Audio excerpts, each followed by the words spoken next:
Thank you very much, Prof. Chandra.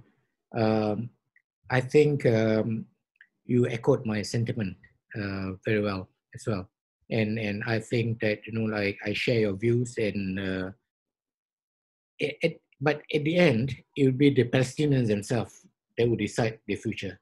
We can give our ideas, our suggestions, but in the end, it's them to decide, right? But I think like the point that you raised about the United States have been the biggest supporter of the Zionist regime is very true and must be understood that when even way back in mid of 2000, there was a book written by Professor, if I'm not mistaken, John Mearsheimer, the Israel lobby and the United States foreign policy, right? And how this the Jewish lobby was strong at that time that they kind of influence the United States foreign policy itself, and I think that is ongoing now. And it has, you have seen how these even celebrities were supportive of this Jewish agenda, Zionist agenda, and we see that this what they call there are some there's a group called Christian Zionists in America who believe in those ideas as well, who believe that there must be a creation of the state of Israel before there will be the end of time. So this is kind of thing that is an ongoing debate and ongoing thing that we have to discuss about this issue. But I think the point made by Prof. Slizak earlier on is very important as well. Whether this single state solution is feasible and possible, it still depends on the philosophical understanding of what the founders of Israel wanted at that time. And I think that is an important point to ponder, and we have to discuss about it. I think before I open up to the floor, I'll or give the chance for a friend of this Prof. Nazari to talk. I'll take some questions from the participants first. I know some of the questions were already answered by Dr. Nazari, Prof. Nazari, but I think it's very important to ask to other panelists as well about this issue, but especially about this question about how this Palestinian issue has been perceived as a Muslim issue in this country in particular. And the non-Muslims are either apathetic or aggressively opposed to it and have exploited the ethnic dimensions of religiosity unique to Malaysia. And secondly, it would be the economic downturn and the present pandemic has given rise to anti-refugee sentiments, which has made some societies more self-focused and have placed the Palestinian issue as a lower priority, right? And the third one would be the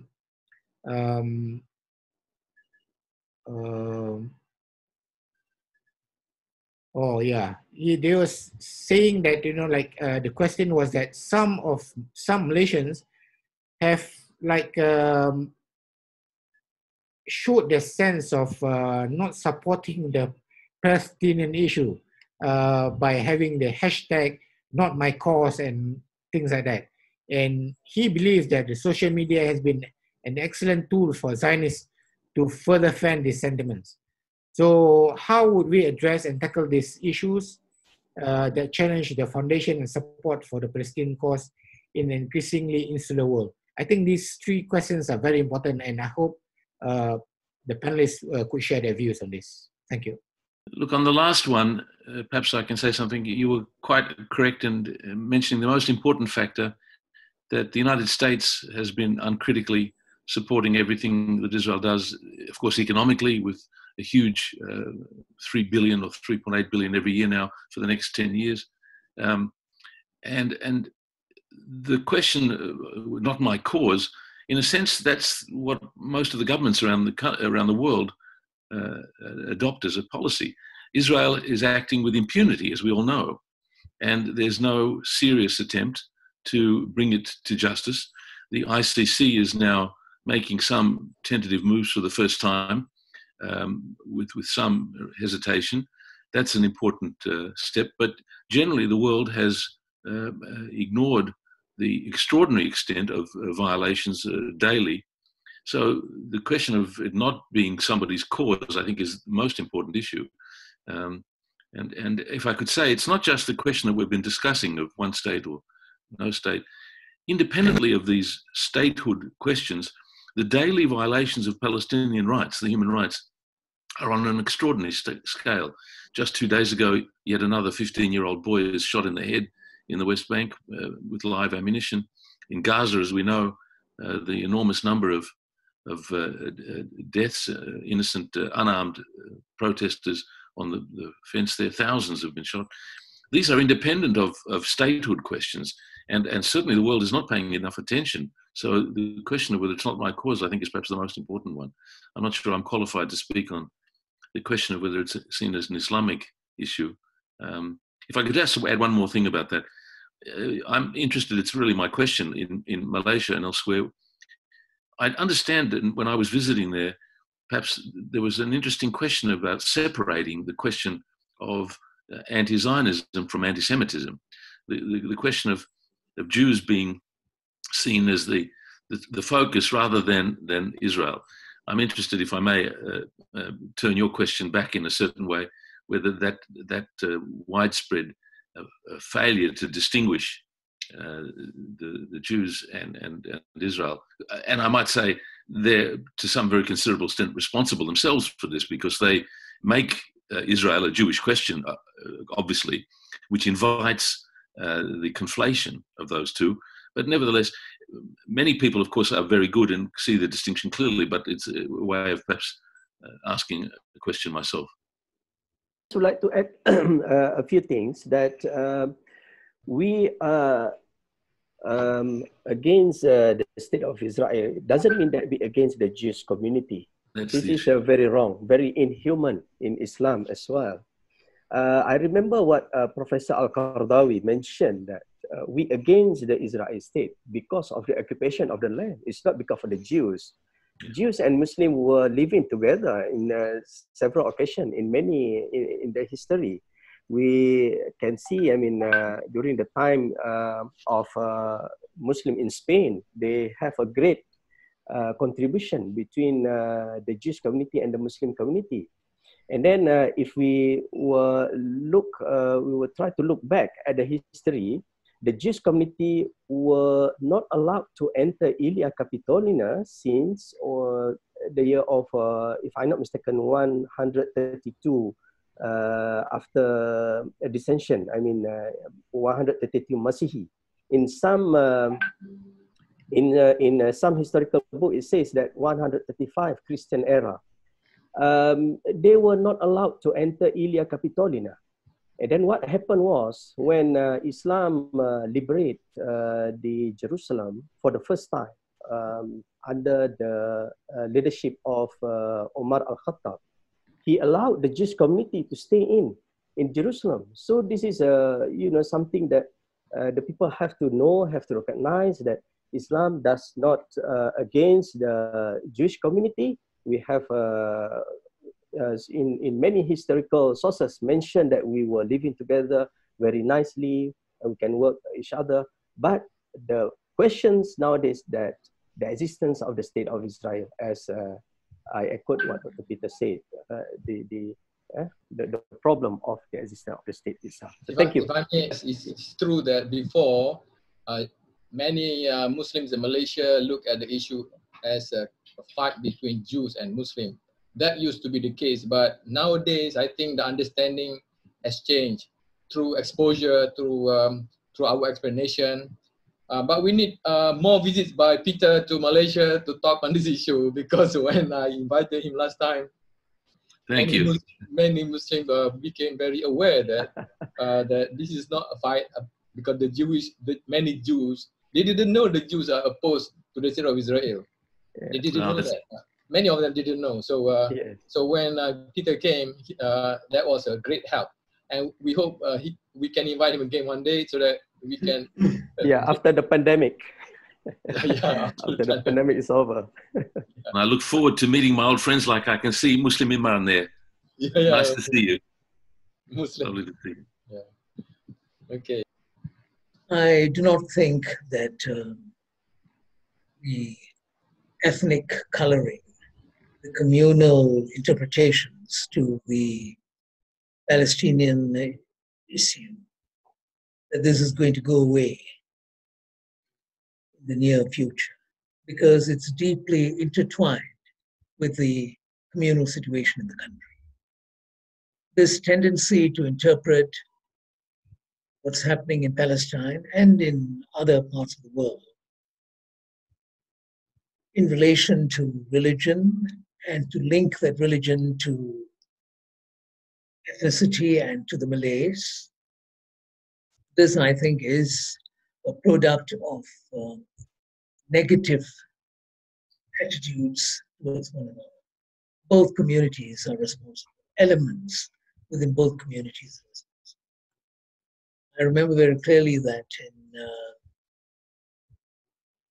1991, I think, when we organized a forum in Penang on the question of Iraq, after what had happened and so on. The non-Malays were supportive of what we were doing before that, together with Malays. But the non-Malays were very unhappy because they interpreted that at once as support for Saddam Hussein, when actually it was not support for Saddam Hussein. It was opposition to aggression. It was opposition to what the US was doing.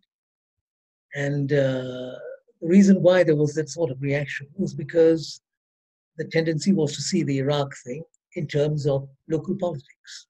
Local politics meant that since Iraq is linked to dispossession, so people, Muslims, then the non-Muslims must take a different view.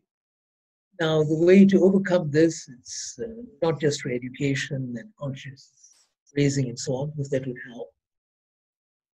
I think we'll have to pursue policies in the country that emphasize justice rather than ethnicity. It's very important on all sides. On all sides. We're talking about business opportunities or educational opportunities, a greater emphasis upon justice on fairness rather than ethnicity. I think that would help in changing the atmosphere. Thank you, Prof.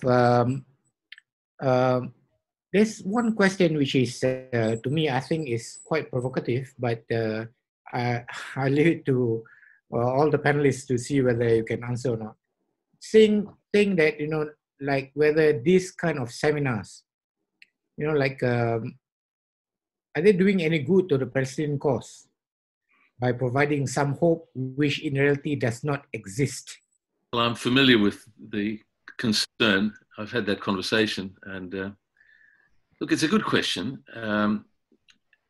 Let me put it in the terms I put it. It's not that the hope doesn't exist, but certainly there are very serious obstacles which we have to understand. But the question is, what's the alternative? The current situation and the direction it's going is not possible. I think that the Trump-Kushner proposal is absolutely out of the question for Palestinians to accept. I don't think we should encourage them to accept it, of course, and partly because I mentioned the Oslo arrangement. This is a further capitulation and a further giving up of all of the rights which are internationally recognized. The Trump plan with Kushner is actually depriving the Palestinians of all of the rights that they should have and are entitled to, including the question of return, which has not been resolved and can't be given away. It has to be addressed. There are complicated problems with that.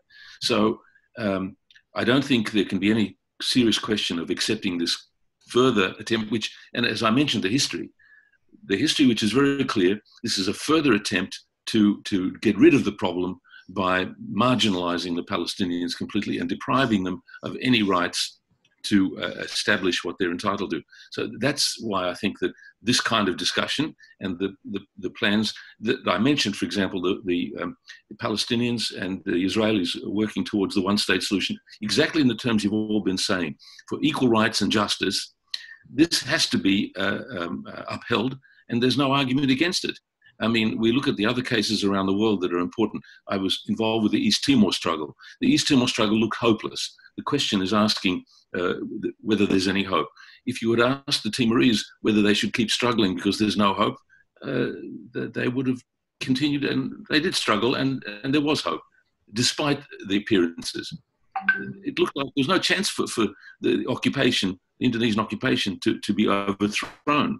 And the activists around the world, like us here in support of Palestine, they made a difference. The activists for East Timor in Australia had an influence on the government and on the American government.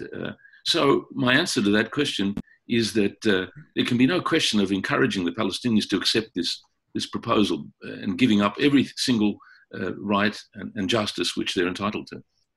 Thank you, Prof. Before I go to Prof. Nazari, there's a question on BDS for you, but I'll ask this question first. How do we effectively, this is from Adriana, how do we effectively persuade Western developed countries to not recognize Israel state, as how Malaysia has done? Because so far, nothing much is pushing Israel to change. Well, let me attempt to answer that question. Yeah. I think if you look at changes that have taken place at the level of civil society in Europe, in particular, over the last 20, 25 years, I think some of those changes are significant. There's much greater support for Palestinian cause, some circles, and even recently we saw how various groups in France, for instance, have been active in championing the Palestinian cause and trying to pressurize the government to change its position on certain aspects of their policy. And in the case of BDS, for instance, we know that a lot of groups in Europe have been active and they pressurize their governments. So there are changes that are taking place. You shouldn't expect something very dramatic to happen all at once. Change doesn't take place that way. In other words, suddenly you expect Britain, or you want Britain to cut off ties with Israel. That's not going to happen. And countries will take time, but I think pressure has to build up, and one has to mobilize people, change thinking, and so on. I know that even if you look at the mainstream media, though the general thrust remains the same, you'll have more articles over a period of time that are critical of what Israel has done than, say, 20 or 30 years ago. And that's partly because within these countries, whether it's Britain or France or Netherlands, you find that there are more and more opinion makers who are speaking out. It's partly because the injustices have been so glaring. Someone once argued that if you look at the 3 assaults on Gaza by Israel, starting from 2008, 2009, right up to 2014, and the brutality that accompanied it, how horrific it was, those assaults. Young children that died, especially the one in 2014. The number of casualties among children was really horrendous. That has had an impact upon segments of European public opinion. Like the Norwegian doctor who had been campaigning. Yeah. Remember? Mads Gilbert. That's right. Yes, he's been very active in this. And there have been individuals here and there. These are individuals, but nonetheless, I think it counts. So one should see these as glimmers of hope. Things are happening, and one should try to encourage the process. What we shouldn't do, meaning by which those who are in the Palestinian struggle, it would be a pity if one, for instance, attacks a school canteen and kills school children. in the name of liberation, that I think would be a shame. And personally, I think that champions of the Palestinian cause should also take a position against things like this and say, look, it's not acceptable. It's not acceptable from an Islamic point of view. It's not acceptable from a humanitarian point of view. Go and massacre kids in a school canteen, board a school bus, detonate the bus. I don't think you do things on behalf of you. So if you don't do those things, and those things have declined quite a bit in recent years, and you focus upon developing consciousness and targeting things that have to be targeted, like the whole campaign or the right of return, those are things which resonate with people. People would have, and they would have some sympathy. That's what it's Now let's go to Prof. Nazari. There's a question for you, Prof. A long question by Dr. Sharifa from UKM. But I think I'll just take the last part of question. Some of it you have answered online, but I think she wanted to know about this BDS movement. How will it be supported internationally? Okay, yeah. As I mentioned earlier, that this is a call to the citizens of the world. The governments, the governments everywhere have got their own political consideration. Even in Malaysia here, as I mentioned earlier, that when we ask the Malaysian government to help us to campaign against Caterpillar, we had problems because they have got political consideration, think about jobs, etc. And so the thing is, we have to focus on the citizens, people who do not, the stakes are less. For the government, the stakes are higher. So we focus on the citizens of the world who have got conscience. They are people who are easier they find it easier to support the cause of justice without thinking about other political considerations. What we need to do is to have to spend more effort. Now, the international support is actually stronger among citizens of the West. And I mentioned earlier and also Peter can attest to this, in Europe and in America, for example, especially in America, the support for BDS is very strong. The word BDS is very famous in America, such that any American politicians who are campaigning to become president, they cannot avoid discussing about BDS. So the issue of BDS is very strong in America, and we know already that the three supporters of BDS have been elected to Congress, in American Congress, which is unthinkable before. It's unthinkable.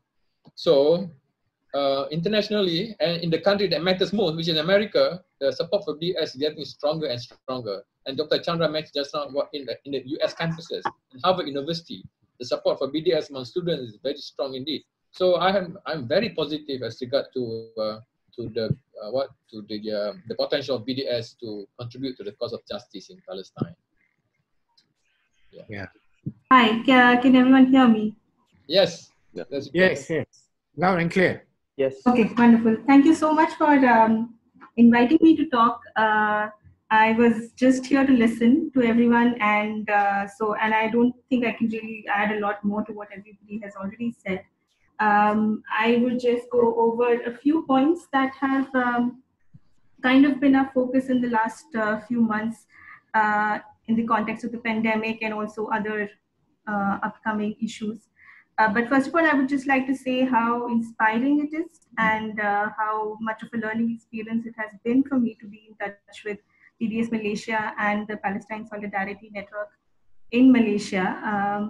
The readiness to take on issues and to push them as far as possible. And this very basic idea that Professor Nazari always says, that it's about citizens, and so to empower those spaces instead of looking at politicians and negotiations that have for a very long time been the mainstay of the issue. I think that's remarkable, and I'm really glad to be in communication and be working with friends in Malaysia. I would just like briefly go over 2 points that refer to the present context and why they all direct us to increasing BDS efforts, and also see BDS not only as a campaign which is, of course, for Palestinian rights. Of course, it is at the forefront of demanding Palestinian rights and respect for international law. But at the same time, it's also something that is building a sense of intersectional struggles and speaking to struggles everywhere in the world. In the present context of the coronavirus pandemic, for example, it's very clear that, I mean, initially a lot of people said, it was said quite often that it's an equalizer, but we know more and more that this is not an equalizer. People who are at the receiving end of economic and racial inequality suffer more. People who live under occupation and militarization suffer more. As many of you might have heard that Israeli forces destroyed a field clinic in Jordan Valley at the beginning, which was meant for actually treating coronavirus patients. Workers still have to continue working even if they're sick, and they're just dropped at checkpoints when they start to show symptoms. So clearly it's not the same experience, and it affects those already marginalized a lot more. But what it has also shown world over is that we're not prepared to deal with this because the health infrastructure everywhere with austerity measures over the years has been weakened. But what has not been weakened and what has only grown over these years is purchase of weapons, is militarization. And this is where all of us, at least like a vast section of countries, both in global north and global south, are connected to the Palestinian struggle, because the weapons which Israeli companies really boast of, I mean, this is actually something they say, that they're battle tested, they're field tested, which means they have been used to kill and maim Palestinians, are the ones that are sold to regimes from, I mean, I'm based in India. I can definitely say this about India, which is the biggest buyer of Israeli weapons, that these are the same weapons that are then used against Kashmiris, that are used against people resisting government in many ways. These are the same, this is, I mean, and Israel has been involved in funding genocides in authoritarian regimes from Latin America to Sri Lanka during the years of civil war, Myanmar against the Rohingyas.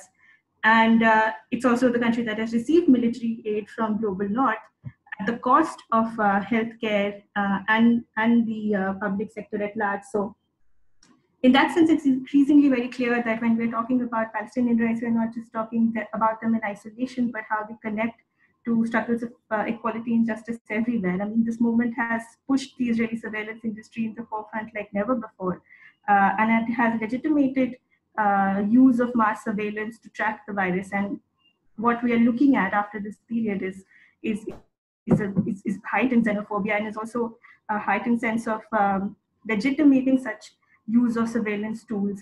And at the center of this industry is, again, Israeli intelligence and its surveillance industry. And these are all very concrete targets that we must keep in mind and think about and prepare ourselves in the coming future. And the second thing that I would also briefly talk about, and I think I'll finish there, I don't need to say more about the annexation plan that Israel has starting in July. I think people much more qualified than me have said a lot more important things.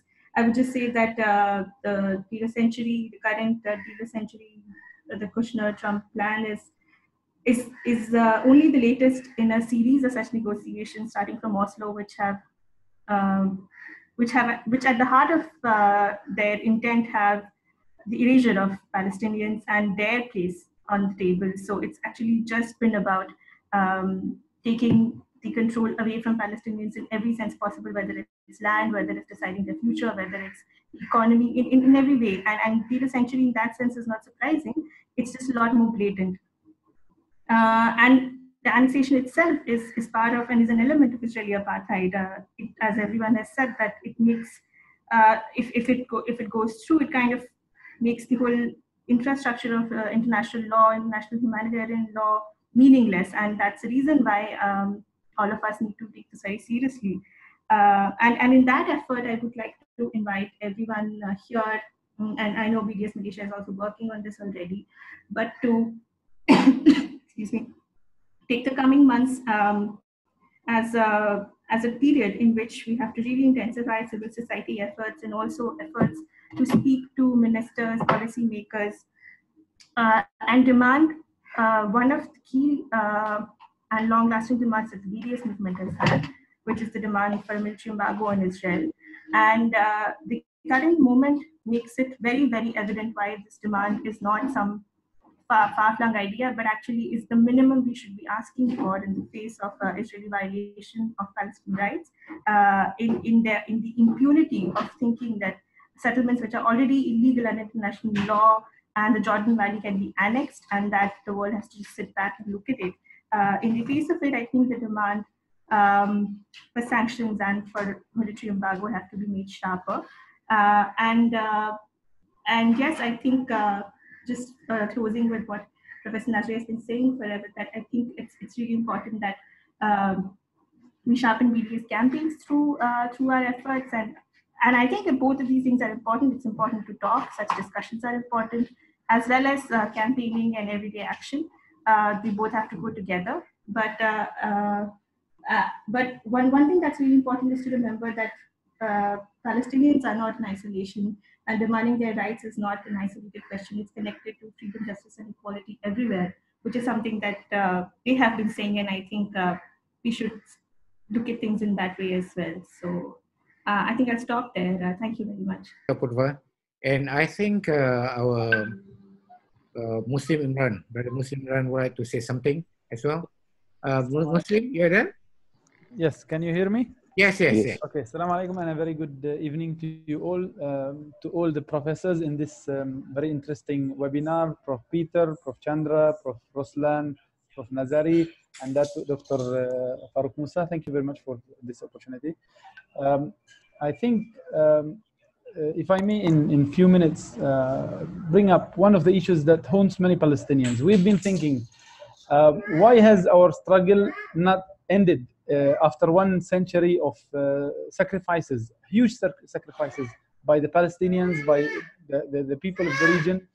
I believe one of the important factors is what Prof. Chandra has just touched on. It's the superpower impact. We are dealing with a hegemon that does not want to see other superpowers rivaling it anywhere in the world. You look at the Western Hemisphere, no one else except the United States has absolute dominance. You look at other regions, the US is making sure that other powers do not have the ability to dominate. You look at what's happening to China now. Although China has its own problems, but the United States, the hegemon, is making sure that China has more problems in its ambience, so that it never rises and becomes a dominant power in its own region, or it competes with it. The same applies to the Middle East.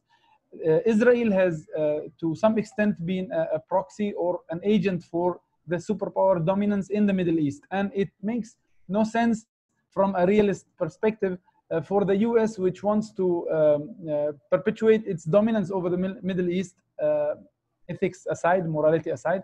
It makes no sense for them to not continue to support this entity or this agent in the Middle East to dominate the region and to prevent any other natural rise of any other opponents in the region. In fact, the US policy in the Middle East is not only to weaken its opponents or enemies, but also to weaken its own friends and allies. And you look at many of the Arab states, what's happening to them, except for Israel, because Israel is a more complicated situation. It's more of an agent, and yes, it has its own influence over the US, as well as Dr. Farooq mentioned about Mersheimer's analysis. If this is the case, I understand as a Palestinian why our problem has not been solved. It's the result of a balance of power. Our problem was created at the end of the First World War. It got more complicated at the end of the Second World War, and it's not going to end just like that. It's going to take, I don't want it to take a world war for our conflict to be resolved, but it's going to take huge systematic shift. And it is taking place now, slowly, but it might take a long time, but it is happening. And this is the only thing that makes us optimistic. But it does not mean it's going to happen and make, and Palestine will be handed over to the Palestinians on a silver platter. One of the dilemmas and I would end with this one. One of the dilemmas that we will have, and we do have now, is that the Palestinian political system is a very rigid, archaic, and I would say corrupted political system. There is no change. It's not a dynamic system. The same actors have been there for the last 4 or 5 decades. I'm not talking about institutions. I'm talking about even individuals. The same individuals have been there for the past 3, 4, 5 decades. Not much change is happening. The visions that the Palestinians would have are divergent.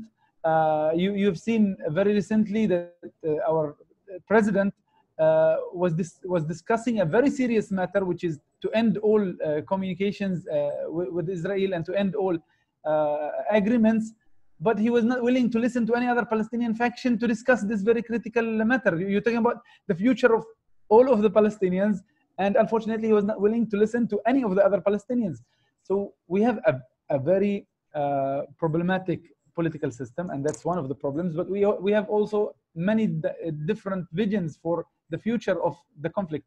If you have a poll in the Palestinian context, you will not only have one state solution, two state solution, no state solution, you will have more than that.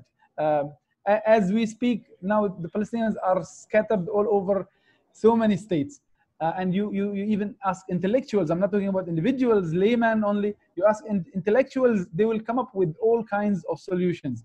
So even if the United States hegemony declines, and even if Israel is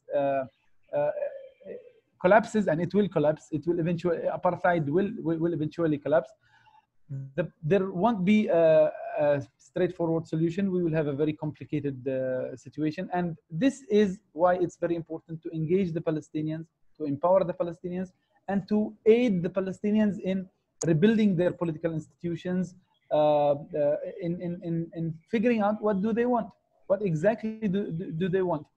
Because as we speak, Israel knows, or at least the elite in Israel knows what it wants. It's an extremist right-wing elite since 2000 until today that wants an exclusionary Jewish-only state. So do Palestinians know exactly what they want? That's a big problem. We have to probably have another forum to discuss this issue. Thank you very much for this opportunity. And I believe that more of this interesting webinar and effort will certainly be of great service to this long, noble struggle. Thank you, Dato. One last question before we end the session, okay? Because I think this is quite pertinent.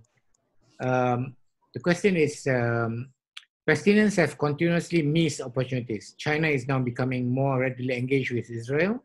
Soon Palestine will have two hegemons to contend with. Please comment. Prof. Chandra? Yeah, very quickly, Dr. Farouk. Right from the beginning, China, of course, a different government at that time, 1949 onwards, China had recognized the struggle of the Palestinians and had been a very firm supporter of the Palestinian struggle. Of course, after 1992, 1993, there was a little bit of a shift, and that was because China was adjusting to global capitalism. And these are some of the links that we have to understand too. As you adjust to global capitalism, you become more friendly towards Israel, because Israel is a major cog in that. But nonetheless, China has stood by the side of Palestine. And I don't see China playing the role of the United States of America as far as the Israel-Palestine conflict is concerned. I think they'll continue to press for some sort of amicable solution. They will not recognize Jerusalem as the eternal capital of Israel. I don't think that's going to happen. And I think they'll be much more cautious because very practical reasons too. Oil interests in the whole region, strategic interests, because China is a major trader at the global level, and this is the only part of the world where Palestine is, where Israel is. where 3 continents meet. This is where the Mediterranean is, all the strategic routes. So I think all these considerations are also. Thank you very much. First of all, I'd like to thank you all the organizations, Muslim Imran, for being the promoter for this event, and Professor Sezak, Prof. Chandra, Prof. Nazari, and Prof. Ruslan. Thank you everyone, and hopefully, inshallah, we'll meet again. And don't forget that tomorrow is Al-Quds Day, and we're going to kind of remember the struggle of the Palestinians for their state. Thank you. Thank you. Thank you, everyone. Thank everyone, and nice to see you all. Thanks for the opportunity. Good to see you all. Nice to see you too. See you again soon. Bye.